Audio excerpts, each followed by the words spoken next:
आषाढी एकादशीच्या पावन पर्वानिमित्त चंद्रपूर शहरातील पठाणपुरा परिसरात असलेले ऐतिहासिक श्री विठ्ठल रुक्मिणी मंदिर भाविकांच्या प्रचंड गर्दीने फुलून गेले।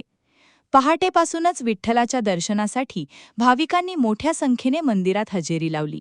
विठ्ठल रुक्मिणीच्या नामस्मरणाने, टाळ मृदंगाच्या गजराने आणि अभंगांच्या सुरांनी संपूर्ण मंदिर परिसर भक्तिमय वातावरणाने दुमदुमून गेला। चंद्रपूरच्या स्थापित इतिहासातील हे मंदिर अत्यंत महत्त्वाचे धार्मिक केंद्र मानले जाते। अनेक दशकांपासून हे मंदिर शहरातील धार्मिक, सांस्कृतिक आणि सामाजिक परंपरेचे प्रमुख केंद्र राहिले आहे। वर्षभर येथे विविध धार्मिक कार्यक्रम, हरिपाठ, भजन, कीर्तन, प्रवचन तसेच विविध उत्सवांचे आयोजन करण्यात येते। त्यामुळे शहरासह जिल्ह्यातील भाविकांचे हे श्रद्धास्थान बनले आहे। आषाढी आणि कार्तिकी एकादशीच्या निमित्ताने मंदिरातून दरवर्षी भव्य रथयात्रेचे आयोजन केले जाते। ही रथयात्रा शहरातील विविध प्रमुख मार्गांवरून काढण्यात येते। हजारो वारकरी आणि भाविक टाळ मृदंगाच्या गजरात विठ्ठल नामाचा जयघोष करत या रथयात्रेत सहभागी होतात। शेकडो वर्षांपासून सुरू असलेली ही परंपरा आजही अखंडपणे सुरू असून चंद्रपूरच्या सांस्कृतिक वारसाचा अविभाज्य भाग बनली आहे।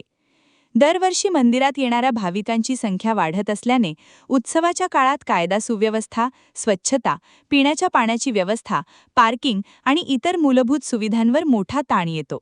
त्यामुळे या ऐतिहासिक मंदिराला शासनाकडून ब वर्ग दर्जा देण्यात यावा अशी मागणी मंदिर समिती आणि भाविकांकडून सातत्याने केली जात आहे। हा दर्जा मिळाल्यास मंदिराच्या विकासासाठी आर्थिक तसेच प्रशासकीय सहाय्य उपलब्ध होऊन भाविकांना अधिक चांगल्या सुविधा देता येतील असा विश्वास व्यक्त केला जात आहे। यंदाही आषाढी एकादशीनिमित्त मंदिरात दर्शनासाठी आलेल्या भाविकांनी विठ्ठल रुक्मिणीचे दर्शन घेत सुख, समृद्धी आणि राज्याच्या कल्याणासाठी प्रार्थना केली। दिवसभर मंदिर परिसरात भक्तांची मोठी गर्दी पाहायला मिळाली आणि संपूर्ण वातावरण विठ्ठलमय झाले। प्राचीन मंदिर आहे आणि या आषाढी एकादशीच्या दिवशी चंद्रपुरातले जवळपास 15 ते 20 भाविक लोक दर्शनाला येतात। आज फार हर्षोल्लासाचा दिवस असतो आणि सर्व स्तरावरचे भाविक या दर्शनाला येत असतात। असे हे पुरातन मंदिराला एक वैशिष्ट्य प्राप्त झालेलं आहे। जुनी म्हणजे 300-400 वर्षापासूनची परंपरा या मंदिराला लाभलेली आहे आणि फार प्राचीन मंदिर आहे। आणि यावर्षी आपण आषाढी उत्सव साजरा करीत आहोत।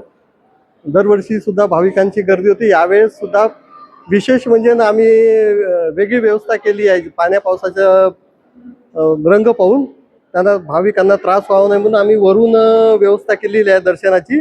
आणि यावेळेस त्यांना त्रास व्हावा पंखे आणि लाईटाची सुद्धा तिथं व्यवस्था केली आणि पाण्याची सुद्धा व्यवस्था केली आहे।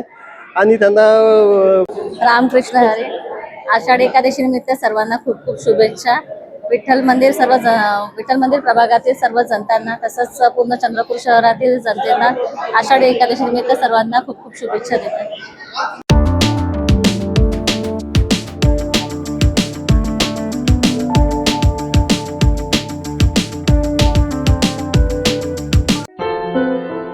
क्या हुआ बहू? माँ, पाइल्स की बहुत तकलीफ हो रही है। तो तुम गुदरोग सर्जन के पास क्यों नहीं गई?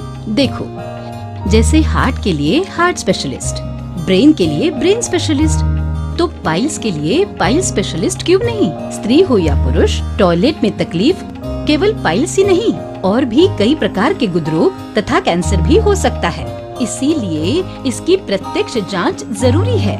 ठीक है माँ, पर जांच के लिए हम जाएंगे कहाँ? वही काले आयुर्वेदिक पाइल्स हॉस्पिटल में। लेकिन माँ, प्रेगनेंसी में पाइल्स की दवाइयाँ? प्रेगनेंसी में आयुर्वेदिक दवाइयाँ सुरक्षित होती है। जनहित में जारी। काले आयुर्वेदिक पाइल्स हॉस्पिटल, औषधि चिकित्सा तथा सर्जरी ट्रीटमेंट उपलब्ध। हमारा पता उमरेड रोड, दिघौरी बस स्टॉप के पास, नागपुर। अधिक जानकारी के लिए वेबसाइट पर जाएं kalepileshhospital.com।